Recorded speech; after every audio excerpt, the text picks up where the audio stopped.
Sayyidina Umar bin Abdul Aziz adalah sosok yang saleh, bertakwa, ahli ibadah, wara' dan zuhud.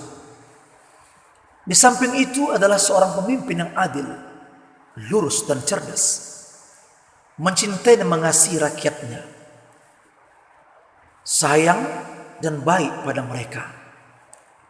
Ibadah kepada Tuhannya tidak menyita perhatiannya untuk memperhatikan rakyatnya, hamba-hamba Allah. Tidak ada pembatas antara dia dan hal yang menjadi kepentingan rakyatnya, sampai yang paling kecil dan sepele sekalipun.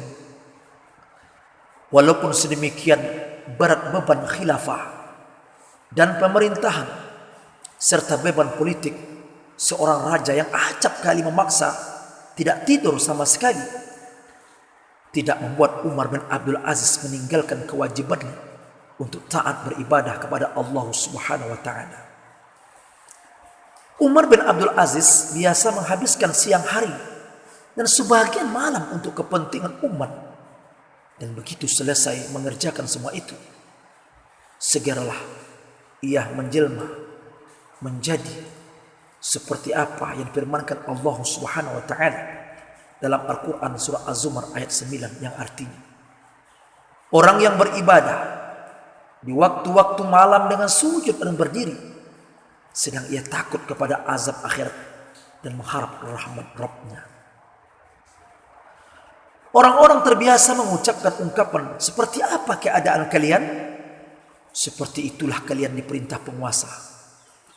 Mereka bahkan menganggap ungkapan itu sebagai hukum alam yang tidak berubah, hukum yang tidak bisa dibatalkan.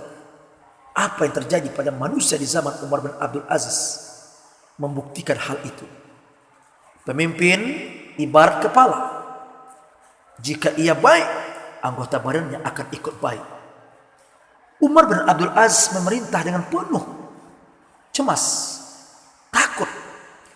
Tidak ada yang membantunya menegakkan kebenaran. Seorang penasihatnya yang baik menasihatinya, wahai Amirul Mukminin, engkau ibarat pasar dan segala barang yang laris didagangkan akan dibawa ke pasar. Ini benar. Umar ingin menjadi pasar yang baik, maka dia tidak membawa pembantu dan penasihat kecuali orang-orang yang baik dan terbaik di zamannya. Orang-orang yang tidak ada artinya, yang tidak mengerti apa yang diridhoi Umar, terkadang ikut menghiasi pemerintahan. Mereka mendekati karena ingin memperoleh kedudukan di sisinya dan diangkat derajatnya. Akan tetapi Umar menyikapinya dengan bijak.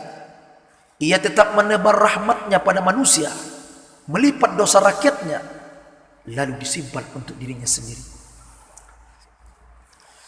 Sahabat-sahabat sekalian, MAVC yang dirahmati Allah Subhanahu wa taala.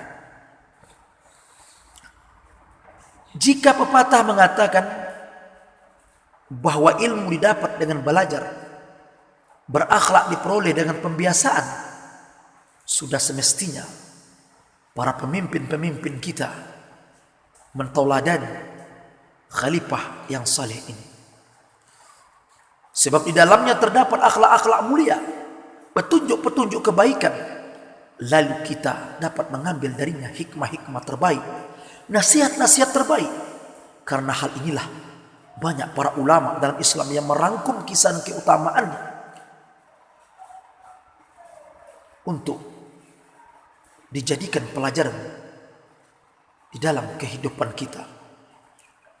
Salah seorang ulama yang menulis biografi Umar bin Abdul Aziz dalam satu kitab tersendiri adalah Al-Hafiz Abdul Faraj Abdul Rahman Al-Jauzi, yang wafat pada tahun 597 Hijriah.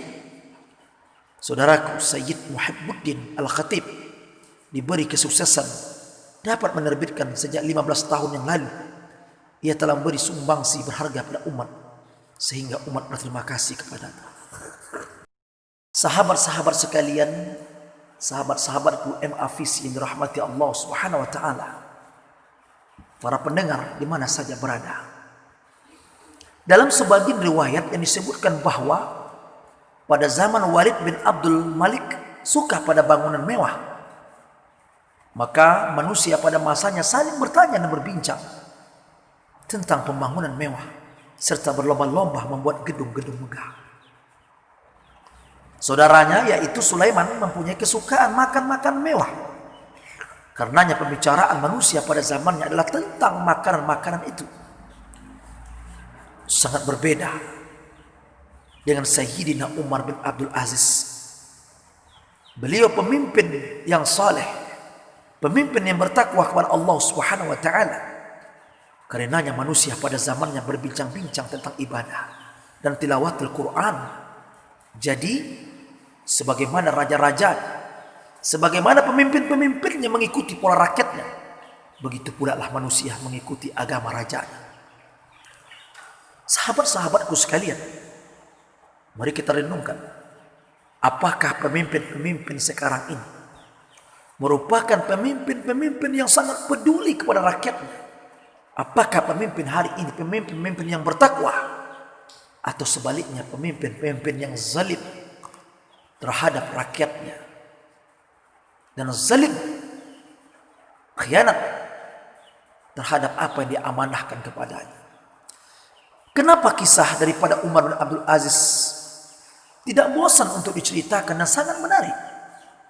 Selain beliau merupakan pemimpin yang soleh, yang dapat dijadikan tauladan bagi para pemimpin, terkhusus pula pemimpin pada zaman kita hari ini. Apa yang menarik daripada Umar bin Abdul Aziz? Mari kita contohkan sebuah kisah hikmah yang sangat berharga, pelajaran untuk para pemimpin. Bagaimana amanahnya Umar bin Abdul Aziz kepada rakyatnya, sampai hal sekecil apapun dipikirkan oleh Umar bin Abdul Aziz tentang rakyatnya. Suatu ketika Umar bin Ibnul Muhajir berkata, seorang laki-laki mendatangi Umar bin Abdul Aziz dengan membawa apel dan dia tidak mau menerimanya. Dikatakan kepada Umar, dulu Rasulullah SAW menerima hadiah. Umar menjawab, itu untuk Rasulullah SAW, dan untuk kita itu adalah riswah, suap, dan aku tidak memerlukan itu. Ada kisah lagi yang menarik. Suatu ketika anak putrinya datang dengan membawa sebuah permata. Putrinya itu berkata kepada Umar, bisakah engkau kirimkan kepadaku pasang permata ini hingga aku jadikan hiasan di telingaku? Umar lalu mengirimkan kepada putrinya itu 2 bara api seraya berkata, jika kamu bisa meletakkan 2 bara api di telingamu, akan kukirimkan kepada permata yang satu. Masya Allah, begitulah keteguhan ketegasan Umar bin Abdul Aziz menyangkut persoalan yang berhubungan dengan harta negaranya, harta kerajaannya. Kalau hanya untuk diberikan, dipakai, dikorupsi untuk pribadi keluarganya, dia tidak melakukan itu, walaupun hanya untuk anting-anting yang berada di telinga putrinya. Semoga bermanfaat dan para pemimpin kita dapat mencontoh bagaimana mulianya kepemimpinan Umar bin Abdul Aziz. Wassalamualaikum warahmatullahi wabarakatuh.